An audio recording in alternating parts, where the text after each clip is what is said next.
Government exams కోసం తక్కువ ఖర్చులోనే maths, aptitude, reasoning వంటి కోర్సులు నేర్చుకోవడానికి ఇప్పుడే కాల్ చేయండి. Hello Ram sir. Hi Nagaraju. Sir, ఒక మనిషి ఏదైనా పని చేయాలి అనుకున్నప్పుడు దృష్టి మనం కేంద్రీకరించాలనుకుంటాం. అంటే ఫోకస్, ఇంట్రెస్ట్ రెండు పెట్టి చేయాలని అనుకుంటాము. బట్ ఎక్స్టర్నల్ ఫ్యాక్టర్స్ మాత్రం ఏ రూపేణ అయినా సరే సార్, నేచర్లో చిన్న గాలి తగిలే మన బాడీ రియాక్ట్ అవుతుంది. అంటే డిస్టర్బెన్సెస్, ఎక్స్టర్నల్ ఫ్యాక్టర్సే మనకు ఎక్కువ తగులుతూ ఉంటాయి. ఆ ఫోకస్ తగ్గడానికి బలమైనటువంటి కారణాలు ఏముంటాయి? ఫోకస్ మనం పెంచుకోవాలి అని అంటే ఏం చేయాలి? ఎందుకంటే జీవితంలో మనం సక్సెస్ అవ్వాలి అని అంటే ఫోకస్ చాలా ఇంపార్టెంట్.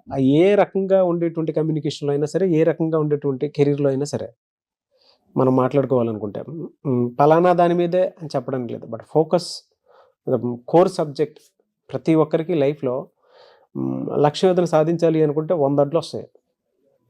బట్ మన లక్ష్యం ఏదైతే ఉందో దాన్ని రీచ్ అవ్వాలి అని అంటే ఫోకస్ చాలా ఇంపార్టెంట్. ఏది వదులుకోవాలి, ఏది మన పక్కన పెట్టుకోవాలి అనేటువంటి ఆలోచన అవసరం కూడాను. అదే మెయిన్ టూల్. మానసికంగా అదే మనల్ని ప్రిపేర్ చేస్తుంది. కాబట్టి అడుగుతున్నాను, ఎలా?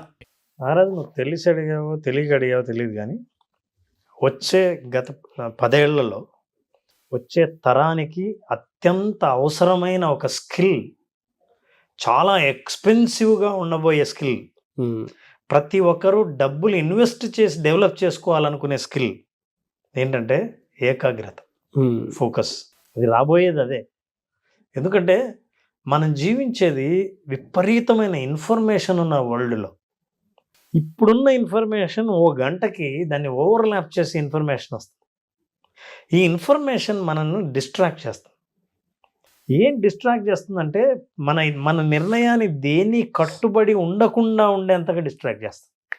ఇది చేద్దాం, ఇది బాగుంది, ఓహో ఇదా అని అనుకున్నప్పుడు ఇదే సాయంత్రం దాకా ఉంటామన్న గ్యారంటీ లేదు. అభిప్రాయాలు మార్చుకుంటాం, దృష్టి మారుతుంది, ఏకాగ్రత మారుతుంది.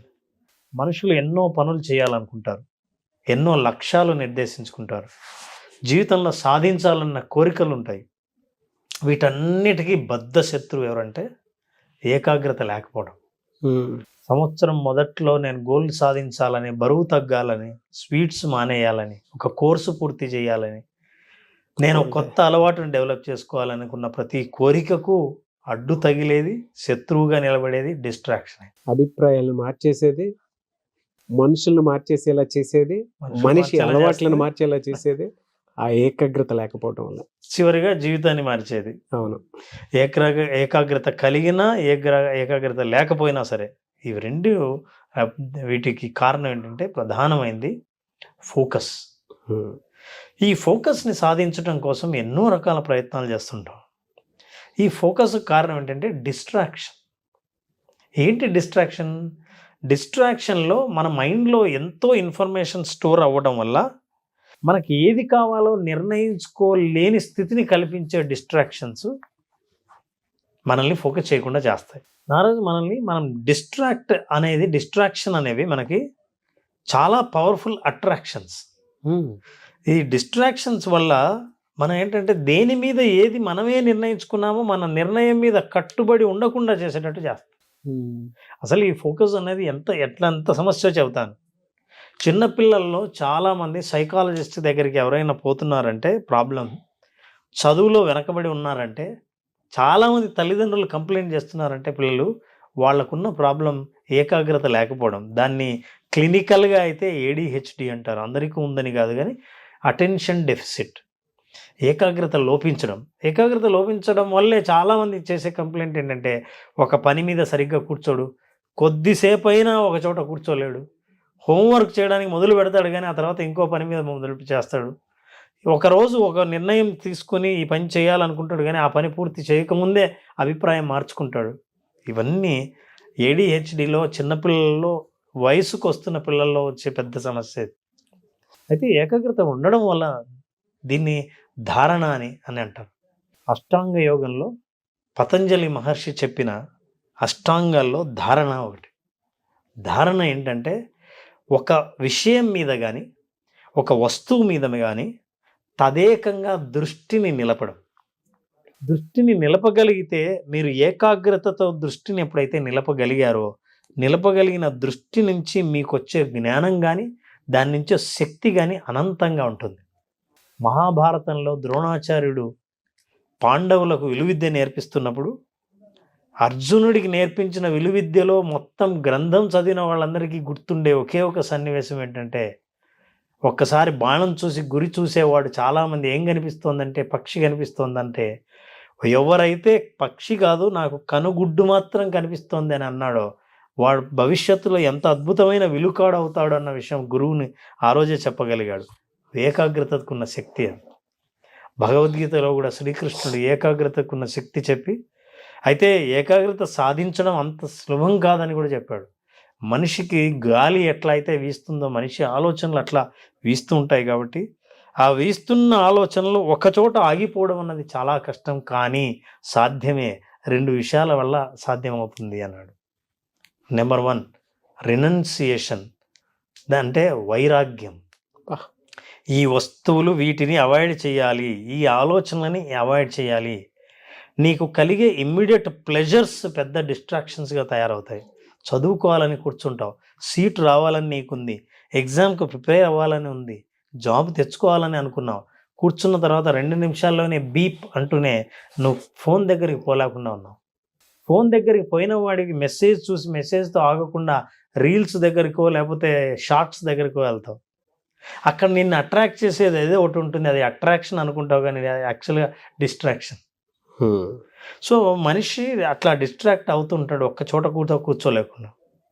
సో మనిషి రెనౌన్సియేషన్ ఎప్పుడైతే ఈ వైరాగ్యం కలిగిందో, మన పంచేంద్రియాల నుంచి పొందే ప్లెజర్స్ని మనం అట్రాక్ట్ అయ్యి లాంగ్ టర్మ్లో మనం భవిష్యత్తులో మనం నిర్మించుకున్న లక్ష్యాన్ని చేరకుండా చేసే ప్లెజర్స్ మీద వైరాగ్యాన్ని పెంచుకుంటే తప్ప నువ్వు ఫోకస్ సాధించలేవని శ్రీకృష్ణుడు భగవద్గీతలో చెప్తాడు. రెండవది ప్రాక్టీస్, అభ్యాసం ద్వారా కూడా మీరు సాధించవచ్చు అని. మీరు అభ్యాసం చేస్తే అంటే ప్రాక్టీస్ చేయడం ద్వారా మనం ఫోకస్ని సాధించవచ్చు అని పరిష్కార మార్గాలు కూడా సూచించారు. వైరాగ్యము, అభ్యాసము, రినౌన్సియేషన్, ప్రాక్టీస్. మరి ప్రాక్టీస్ ఎలా చేయాలి? ఏ విషయమైనా సరే సాధించడం మెల్లిమెల్లిగా సాధిస్తే అది తప్పకుండా సాధించవచ్చు ప్రయత్నిస్తే. ఉదాహరణకి మీరు పుస్తకం చదవాలని కూర్చున్న ప్రతిసారి పుస్తకం చదవకుండానే మూసేస్తుంటారు. కొంతైనా చదవాలని అనుకున్నారు, కానీ ఏమనుకున్నారో కూడా గుర్తు లేనంతగా తొందరగా ఆ పని మీద వదిలేసి బయటికి రావడం జరుగుతుంటుంది. అలాంటప్పుడు ఈరోజు 3 పేజీలు మాత్రమే చదవాలని అనుకొని రేపు మళ్ళీ 3 + 2 పేజీలు 5 పేజీలు, ఆ తర్వాత 5 + 2 పేజీలు 7 పేజీలు, అలా రోజుకు 2 పేజీలు మాత్రం పెంచుకుంటూ మీరు అభ్యాసం చేస్తూ ఉంటే ఫోకస్ పెరుగుతుంది. ఇంకో అభ్యాసం లెటస్ దీన్ని మనం యోగా ప్రక్రియలో త్రాటక క్రియ అని ఉంది. త్రాటక క్రియ ద్వారా కూడా ఫోకస్ని పెంచుకోవచ్చు. Let us practice this, will see that. ఇట్లాంటి ప్రాక్టీస్ ద్వారా త్రాటక క్రియ చేయటం ద్వారా దీన్ని ఒక క్యాండిల్ ద్వారా కానీ లేదా మన బొటనవేలు ద్వారా కానీ చేయొచ్చు. Now let us just hold it, your hand, just hold like this, right, straight to the eye. So నారాజ్ ఒక్క కుడి చేతి బొటన వేలు మాత్రం పైకి ఉండేటట్టు చూడు. రైట్. నౌ నువ్వు ఇట్లా చూస్తే నీకు చాలా ఆబ్జెక్ట్స్ కనిపిస్తాయి. బహుశా నేను కనిపిస్తా, బొటన వేలు కనిపిస్తుంది, చెయ్యి కనిపిస్తుంది, 2 చేతులు, వెనకాల ఫర్నిచర్ కనిపిస్తాయి. కానీ నౌ కెమెరాని ఎట్లయితే ఫోకస్ చేస్తామో బొటన వేలు మీద ఫోకస్ చేయి. వెనకాల కనిపిస్తున్నవన్నీ అవుట్ ఆఫ్ ఫోకస్, బ్లర్డ్ ఇమేజ్గా కనిపిస్తాయి. ఆ బ్లర్డ్ ఇమేజ్ వైపు దృష్టి సారించకుండా కేవలం బొటనవేలు మీద మాత్రమే 30 సెకండ్ల పాటు అలాగే చూస్తూ ఉండి కేవలం బొటనవేలు మీదే నీ దృష్టి, నీ ఆలోచన నిలపగలిగితే 30 సెకండ్లు, ఇది సాధన. ఈ సాధనతో ప్రారంభం అవుతుంది. ఇట్లాంటి సాధనను మీరు పెంచుతూ వెళ్తే మీ ఫోకస్ పెరుగుతుంది. ఎప్పుడైతే వస్తువు మీద ధ్యాసను పెంచగలుగుతామో లక్ష్యం మీద కూడా ధ్యాసను పెంచగలం. ఇది బొటన వేలుతో చేయొచ్చు. ఒక క్యాండిల్ని దూరంగా ఉంచి ఆ క్యాండిల్ని మాత్రమే చూస్తూ ఉంటే చాలా ఎంతసేపు చూడగలరో మీ ఆలోచన కానీ దృష్టి కానీ క్యాండిల్ నుంచి మరల్చినంత వరకు అభ్యాసం చేయగలిగితే ఈ దృష్టిలో మీరు ఫోకస్ని పెంచుకోగలుగుతారు. Very good example sir. చాలామంది చెప్తూ ఉంటారు, ఒక క్యాండిల్ని చూస్తాను లేదంటే ఇలా చేస్తాను ఫోకస్ పెరుగుతుందా అనుకుంటుంటారు. ఇందాక రామ్ గారు ఒక మాట అన్నారు, అభ్యాసం అని. మనం ఏదైనా ప్రాక్టీస్ చేద్దాము అనుకునేటప్పుడు 100 డిస్ట్రాక్షన్స్ మన చుట్టుపక్కల మనకు తెలియకుండా తిరుగుతూ ఉంటాయి. ఒక 30 సెకండ్లు మన బటన్ వెళ్ళి మనం చూసుకోలేని పరిస్థితిలో ఉన్నప్పుడు మనం ఫోకస్డ్గా ఉన్నామని ఎలా డిఫైన్ చేసుకుంటాము? ఒక 30 సెకండ్లు మనం ఒక క్యాండిల్ని చూసుకోకుండా మనల్ని మనం 10 సార్లు 10 రకాలుగా మన మైండ్ తిరిగినట్టు మనం తిరుగుతూ మన బాడీ లాంగ్వేజ్ని తిప్పుకుంటుంటే ఫోకస్డ్గా ఉన్నామని ఎలా అనుకుంటాము?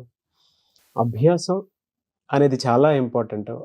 సాధన చేసేటప్పుడు మనం ఎన్ని గంటలు ఒక దాని మీద దృష్టి పెట్టి వెళ్తున్నాం అనేటువంటి దానికి మెంటల్లీ బాగున్నావా లేదా అని చెప్పడానికి కూడా ద బెస్ట్ ఎగ్జాంపుల్ అదొకటే.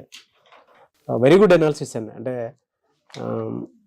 రామ్ గారు చెప్పినటువంటి ఒక విషయం ఏదైతే ఉందో ఇప్పుడు జస్ట్ మీరు ఒకరోజు ఒక 30 సెకండ్స్ చేసి చూడండి, 1 మినిట్ చేసి చూడండి, తర్వాత దాని 2 మినిట్స్, 3 మినిట్స్, 5 మినిట్స్ దృష్టి కేంద్రీకరించి చూడండి ఒకసారి. డెఫినెట్గా మీకు క్లారిటీ అయితే వస్తుంది. ఓహో, ఒక 1 మినిట్లో నాకు ఎన్ని థాట్స్ వచ్చాయి, నెగిటివ్ థాట్స్ పక్కన రాసుకోండి. ఒక 1 మినిట్లో నేను ఎంత ఫోకస్ చేయగలిగాను, అంటే నా బలం ఎంత పెరిగింది, మానసిక బలం, కొన్ని స్ట్రెంగ్త్స్ డెఫినెట్గా తెలుస్తాయి. వెరీ గుడ్ కేవలం అనాలిసిస్ సార్. దృష్టి మీదనే ఇది పరిమితం కాదు నా కెరీర్ మీద కూడా ఈ దృష్టి మన ఆలోచనల మీద, మన ధ్యాస మీద, వాటి మీద ప్రభావం ఉండి ఇదే దృష్టిని లక్ష్యం మీద మరల్చితే, చాలాసేపు లక్ష్యాన్ని మాత్రమే నేను చూస్తే నాకు వచ్చే అడ్డంకుల్ని నేను అవి డిస్ట్రాక్షన్స్గా ఇగ్నోర్ చేయడం మొదలు పెడతాను. ఎస్, నా క్లియర్ ఫోకస్తో నా లక్ష్యమే కనిపించినప్పుడు లక్ష్యం సాధించడం సాధ్యమవుతుందని మన పురాణాలు, ఇతిహాసాలు, సైన్స్, సైకాలజీ, అన్ని రకాలైన న్యూరో సైన్స్ కూడా చెప్పింది ఇదే మాటే. True sir. బట్ ఒక బుక్లో చదువుతున్నట్టు అంటే చదివేటప్పుడు ఒక పారాగ్రాఫ్ సంబంధించినటువంటి వివరణ ఏ విధంగా అయితే ఉంటుందో, నాకు ఒక పుస్తకంలో ఉన్నటువంటి సారాంశం ఏ విధంగా అయితే విషయ సూచిక ముందే రాస్తారు చూసారా, అలా ఎలా అయితే ఉంటుందో అలా డిఫైన్ చేసి మరీ చెప్పారండి. Very good sir. Thank you అండి. Thank you so much Ram garu. Thank you Nagesh.